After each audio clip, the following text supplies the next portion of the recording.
This is not Monkey D. Luffy. That's the current working idea. Because there's a lot of really suspicious stuff going on in this chapter. So much more than I noticed the first time I read it. Stuff that just does not happen in One Piece. And it all begins with the following comment. Fun fact, the Monster Trio's combo attack is a reference to the attack they used on a sand lizard in Alabasta. That is 100% correct. It's so correct that you could practically accuse Oda of plagiarizing himself. The art is of course identical, and I love this callback because this is the moment where Luffy, Zoro, and Sanji got labeled as the Monster Trio by fans, likely because of a mistranslation in the very early scans of One Piece that existed before the official release got to this point, as it comes from Nami's dialogue afterwards where she says, "Against those three at once, that monster never had a chance." And to this very day, that's why Luffy, Zoro, and Sanji are known as the Monster Trio. But also, that's not the only similarity between these two chapters. Luffy, Zoro, and Sanji fought the Sand Lizard in chapter 162, which, as I mentioned in the last video, was the kickoff for Alabasta being titled Adventure in the Kingdom of Sand. And it also just so happened to feature a plot point of Luffy hallucinating after eating a crazy cactus. Now, we don't know for sure what's going on with any hallucinations just yet, but there's a lot of similarities happening here, especially because Oda purposely chose the Alabasta crew minus Chopper to use as well. And look, to be completely open and honest here, I feel like I'm being tricked. Not necessarily that the crew are being tricked, but that Oda is doing all of this to trick the reader somehow. So let me explain more about my paranoia. This chapter contains something that I almost never see in One Piece, which are blatant errors. Things do go wrong in One Piece from time to time. A very famous example is when a chapter was published where Zoro had Luffy's chest scar. And there's a whole section of these errors on the One Piece wiki. But the page, mate, it is unbelievably short because these errors almost never happen. But in this chapter, the first error is that Luffy's weapon changes between panels. When he's sitting on top of the defeated Kitty Cat, he very clearly has a sword on his back. However, when we see his full body shot, that sword has now become an axe. And I'm also pretty sure that there was a dialogue error. Against the cat, Luffy uses gear 4th, but it's not gear 4th. It's very clearly just gear 3rd. And it's not a mistranslation either. The Japanese text says gear 4th. The official translation will probably clear up whether this is intentional or not, because they have the time delay advantage of fixing stuff like this. And sure, I could see this being a simple mistake. After gear 5th, we haven't really needed to use gear 4th. And whether it was Oda or one of the typesetters, look, these mistakes can happen. The numbers are usually right next to each other. But that is the second error in a single chapter. They're not huge mistakes, but this is unusually sloppy work for One Piece. And it's starting to make me wonder if I'm hallucinating, because I'm both seeing and hearing things that are not true. Hence why I feel like there is a chance that Oda is doing this on purpose to trick the audience and to see if they pick up on these little clues. Because another question I have after reading this chapter is, where is Luffy's straw hat? It doesn't look like he's pulling a chopper and wearing a helmet over the hat. And initially I thought, no problem, he's probably just wearing it on his back as he often does. But in the shot of him attacking the lion, we see Luffy's back and there is no hat to be found. And not only that, but there is no axe or sword to be found. There is no weapon on his back at all, which is another art error. With the straw hat, Luffy could easily be keeping it elsewhere. But it's odd to see him without the straw hat visibly on his person. And it's a culmination of these little things adding up that make me feel that something isn't quite right here. There's too many little questions, and I wonder if what we're seeing is still Nami hallucinating, or even everyone hallucinating together, having a shared delusion. Perhaps even including the giants that we saw in the village. Because I know that Elbaf, it was meant to be a wild world to step into, but these people are living in a proper surreal fantasy Legoland. So how about this? All of this is Loki's doing, and one of the Straw Hats is not who they seem. It could be Loki impersonating them and having fun, and given that all of these errors so far revolve around Luffy, the art inconsistencies, the incorrectly stated attack name, and potentially the missing straw hat, with all of that in mind, perhaps the man we're seeing right now isn't even our captain. In this chapter, we don't even see Luffy's eyes. They're either closed or obscured by the helmet. So look, I'm not confident enough to call the emergency meeting just yet, but I think that we should keep a much closer eye than usual on the next few chapters, because I am starting to feel like something is trying to trick me, and I don't like it. Maybe the answer could be something along the lines of Loki having the Fable Fruit, and his powers are capable of bringing old stories and concepts to life and even inserting himself into them. Charlotte Mondor had a similar power with the Book Fruit, where he could trap people within stories. But whatever the case, our crew have been very lax with their security. If there's one lesson that the Straw Hat should have learned, it's the importance of security. And while they have their own dedicated and quite literal Surfshark on the crew, you, person watching me on the internet, do not. Which is why I've partnered with Surfshark VPN. A VPN is a tool that encrypts your internet traffic and hides your IP from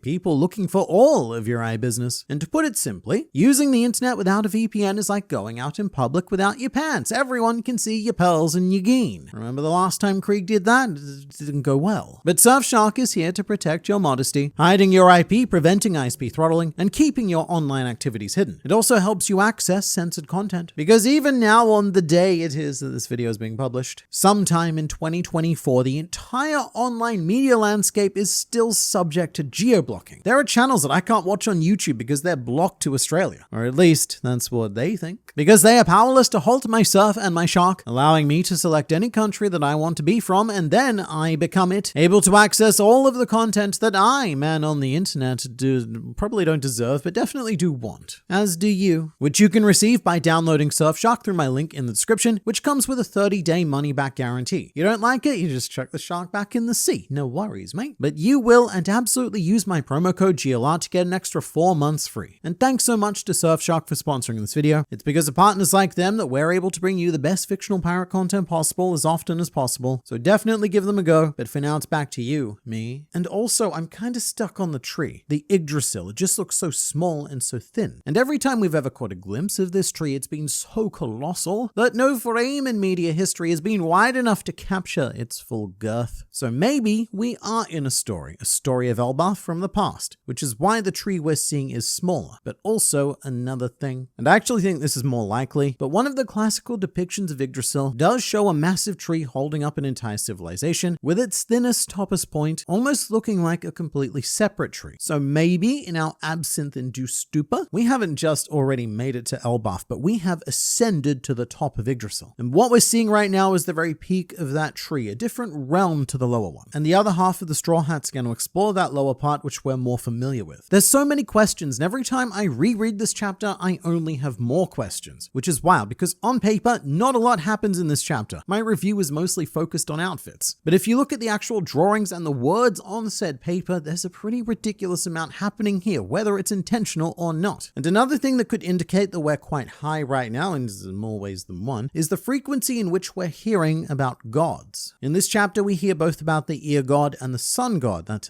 second one sounds a bit familiar. But to the best of my admittedly low quantity of knowledge, Asgard is the highest point of Yggdrasil and home of all of the gods and such, with the mortal beings living on a lower plane. So this ear god could be one of these residents who was recently eaten, and I can just imagine the political problems this is going to cause on Elbaf. Any moment now, Loki's going to make an unhinged speech claiming they're eating the gods, they're eating the cats. But obviously we can't ignore that someone in Elbaf is using the sun god title. And in Norse mythology, I believe the sun god's name is Sol. But I'm very keen to meet whoever this is because I have to imagine that they're dressed like Nika. Because Dory and Brocky instantly recognize Gearfifth Luffy as looking very similar to one of their deities. And before we move on, just another thing. I've seen a lot of people pointing out that Sanji is using Ifrit Jump whilst Luffy and Zoro are being a bit more basic, and they're using it as Sanji slander to say that he has to go all out just to reach the base of Luffy and Zoro. I don't know why we're like this as a fan base, but if you've had this thought, what you need to do, right, you need to get off Twitter or Reddit, and then we go outside, and remember that Nami was in danger, meaning that Sanji isn't messing around here. Luffy and Zoro are confident in what they need to use to bring down a lion, but Sanji is very no-nonsense when it comes to women. He's even dressed like a knight in shining armor. If a woman is in trouble, there is no room for error, and that's why Sanji will go straight for the overkill. Did anyone else notice that the giant bees were roughly the same size in the panel with the locals and the panel with Nami? I don't think we are in a village with giants, or at least not giants. If they're not giants, what would you even call them? Smallants? Humans, really. But this is another odd thing, and I think that no matter what, Elbaf, it's going to be a very aesthetically trippy arc, because Oda, he's already quite loose when it comes to consistent sizing, and combining that with the idea of being on a giant island results in panels like this, where the bees do look kind of the same size compared to the giants as they did in the panel with Nami. My initial answer to this is perspective. In the panel with the giants, the bees are way in the foreground, whereas the giants, they're way further into the background, thus making the giants look smaller. But then again, the giants, they also make a big deal out of these bees. But if they were actual bee size to them, then you wouldn't really notice, right? I feel like if a bee fell from the sky in front of me, I don't think I'd even register it. And I should also say the Big Stein Castle has not earned its name. It looks far less than big because the whole thing seems to be proportioned to humans. There's no way that giants are fitting inside of this thing. They can barely get that cat in there. So I think this could be Oda screwing with us on purpose, setting up for a joke that the Big Stein Castle is actually the smallest building in the village. But the giants also mentioned the ear god and just how enormous it is, which makes it sound like the ear god is even bigger than the giants. So it's really difficult to get a proper sense of scale right now, which I suspect is a combination of trippy perspective and Oda deliberately messing with us. As I keep saying, something weird is happening here. None of what we're seeing is natural, and the answers will come eventually, maybe. You did not think of Mouseman when you saw Zoro this chapter. Who thinks of Mouseman in general? How dare you accuse me of not thinking about Mouseman? If I wasn't thinking about him, then how did my brain message my body to write his name in the review? Everyone thinks about Mouseman. This is a you problem. The monster trio deserve to be on the thumbnail together. We got a combo attack like this 600 chapters before. Why leave my man Sanji out? So a couple of reasons. One is that art costs money, meaning that more art costs more money. The second is that my artist was actually drawing this the day before a wedding where she was the maid of honor, so we didn't really have a lot of time. I honestly feel lucky I got a thumbnail a little. And thirdly, Sanji is in the thumbnail. If you look very closely, I gave Zoro Sanji's outfit because I really didn't like the look of Zoro's all that much. So I stole Sanji's clothing and put it to good use. I'm calling it now. The reason there's a bunch of girls disappearing in Wano is due to Momonosuke building a harem. I mean, that would be the absolutely Kozuki Oden move. And someone replied to this comment saying, Momonosuke is 8 years old. This joke is deeply weird. And I just want to say that this isn't necessarily a joke, because what happened with Momonosuke's father is infinitely weirder. When we were hearing about Oden's history, Oda stated that he started roaming the red light district and frequenting the quote pleasure halls when he was 6 years old. And then of course it was at the age of 15 that he built his harem, which led to a full-scale conflict known as the Harem Revolt and involved a lot of upset husbands. So I agree, it is weird, but it's canonically weird. And we should also point out that it's not just women being kidnapped, we're also missing Minatomo. So if this is happening, then it's a harem of very diverse tastes. Oda's keeping the best outfits for last with Brook, Frankie, and Robin. Mate, he always does. Brook and Frankie in particular always look amazing, because Oda has full permission to do something weird for the sake of weird with a cyborg and a skeleton. We better see Frankie interact with the Lego building in some way. This powerful technology could be the next big breakthrough for the Straw Hats. Alright, so here's my thinking. That exact sentence, minus all the Lego, is exactly what we were saying about Frankie on Egghead Island. The idea is that he was going to come away from this island with a powersome new technology to incorporate into himself, into Frankie Shogun, the Thousand Sunny, maybe even all three. And then what happened was not that, which is why the Lego actually kind of makes a stupid amount of sense. If Frankie did come away with something, it wouldn't be the straightforward thing because this is One Piece. Why adopt the 500 plus year into the future super tech when there's Lego lying around on the floor? It's the more fun solution, and Oda will always take the path that is the most fun. Please bring back Bingo for Elbaf. We've already got one. Elbaf is currently part of our 2024 Bing card, which were predictions I took from all of you at the beginning of the year. And here's where we currently stand. We've gotten 6 correct and are currently threatening a Bing. However, it's reliant on Vivi rejoining the crew, which I'm not so sure about at this stage. Don't think we have time. And we're probably locked out of a couple of other options as well this late into the year, and more importantly, this early into a brand new arc. So I don't see Shanks versus Blackbeard happening, for example, and Kizaru's redemption opportunity. That's probably long gone. And as for Dragon doing something, well, that was always a long shot, but there is still plenty of potential stuff to tick off as we dive into Elbaf. Do you think we will have new bounties?